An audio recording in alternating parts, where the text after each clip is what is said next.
Hi everyone, I would like to maybe come in with an educational video discussing how and where families find their next family pet and some of the different options that are out there. Now, this is a subject that we've discussed before. There are some videos, older videos on my website, but I am seeing a lot of recent family contacts that are doing things in different manners, and I just wanted to kind of get all the facts out there to discuss this. So, there are many options for different types of families to get their pets. Of course, we have the don't shop and adopt movements. We have the ethical breeders. We have the backyard breeders. We have, of course, the puppy mills. But I really just wanted to discuss all these different options and why, first and foremost, it's my personal belief that just because something is good for one family doesn't mean it's going to work for others. To please be kind and considerate and open-minded, that maybe if you are a person that really believes in adoption, bless your soul, that's amazing. But maybe there's a reason outside your spectrum of view that the family next to you may go buy a puppy from an ethical breeder. And I kind of want to just discuss what some of those look like for different families and get some of the stigmas out there, because I feel like there's a lot of hate being spread from so many angles. So first, the main ways that people can get their pets. Obvious, you can go to Shelter or Pound and go adopt, which is an awesome option. You can go to an ethical breeder like ourselves that screen our families, do the curriculum, responsible for all of our puppies, all the stuff, right? We can go in more detail about that. Then you have the backyard breeders, which are usually just casual breeders that do their pets. They think they might do it a couple times. And then you have the like puppy mills. Those are the big no-nos that of course everybody tries to avoid. Those are the puppies that end up in like pet shops and stuff, which of course is not here in California. But you do find a lot available online. So let's really talk about, I kind of want to stick on the difference between the movement of adopt and don't shop compared to the families that are looking for the ethical breeders. We're going to talk mostly about those two subjects. I think adoption is fantastic. Unfortunately, that is not an option for every family out there for many, many reasons, right? Some families need something very specific. Like our program deals with a lot of families that need a service dog or a therapy dog or a special placement because they have a disabled child in their home.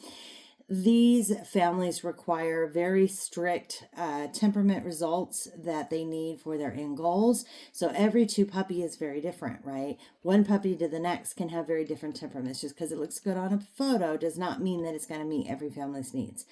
Programs like mine, like ours and other breeders like me, we really hyper focus on the needs of the family as well as the temperament of the puppy to make sure that the needs are met.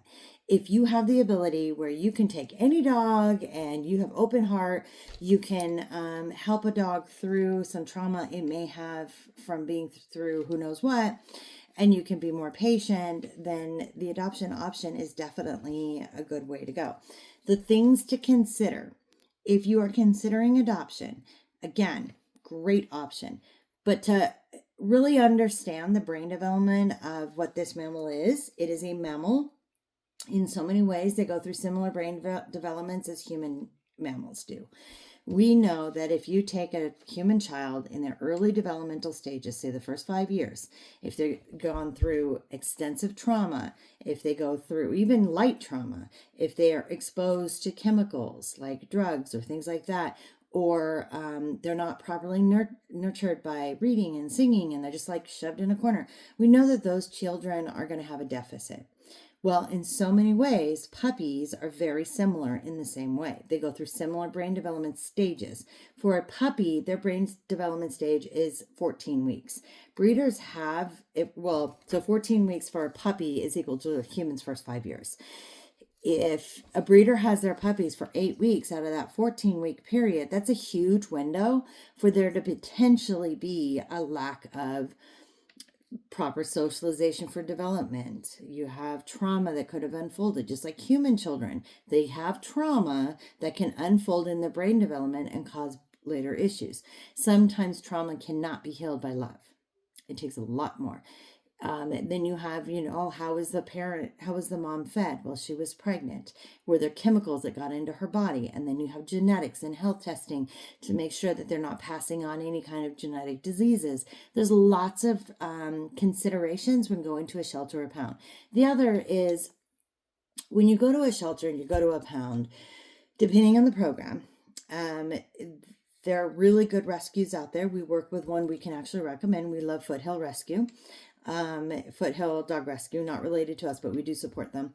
They screen their families. They go through an interview process. They always allow the dogs to come back. They'll allow you to foster the dog before adopting the dog.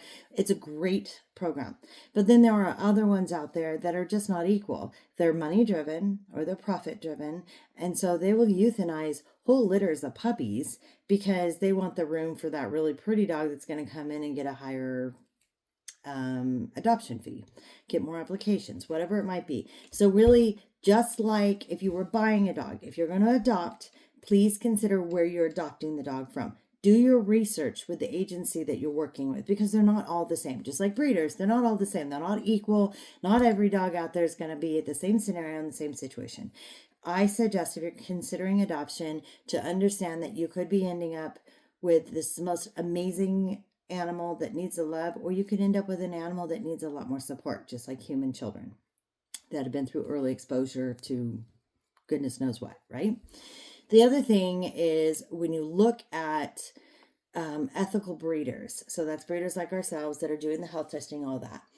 A lot of times the families that come to breeders like us, there are unfortunately the ones that go looking for the photos and the pretty blue merles or whatever it might be, which is fine, but they don't even understand that this mammal does have the genetics and the temperament markers, and they think every dog's going to be built the same. That is just not the case. Even if you get your dog from an ethical breeder, the puppies are going to be very different in the litter. And unfortunately, a lot of, especially first-time dog owners, think that you get a puppy, you raise the puppy, it all works out. It doesn't always work out that way. If you take a puppy that says, for example, has really low confidence and low touch tolerance, these are two things. Touch tolerance is how much they want to physically be touched.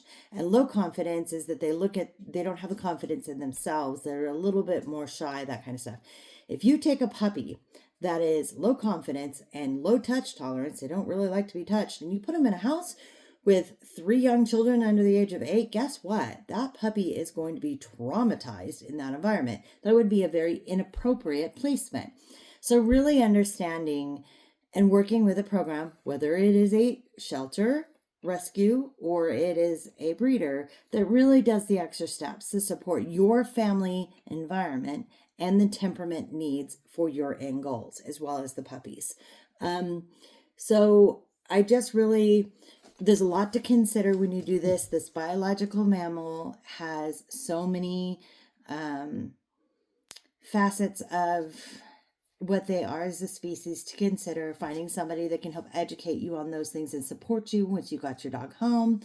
And for those out there that are diehard, I'll never support a breeder, I'm behind you too. I think what you're doing is fantastic. I think if we can save as many lives as possible. For those of you who don't know, my husband and I are adoptive parents. We have adopted teenagers out of foster care. We're very much supportive of those in need. But we also understand that, not everybody can be a foster parent and adopt foster children at a CPS. Just like not every family can adopt a dog from a shelter. They're not all equal. Adopting human children can be as challenging as adopting a trauma canine out of the pound. So please remember to be respectful to all other humans. Understand that everybody's coming from somewhere different in their life and their needs, and you don't really understand unless you live their life. So, all right. Hope you guys are all having a good day, and remember to be kind.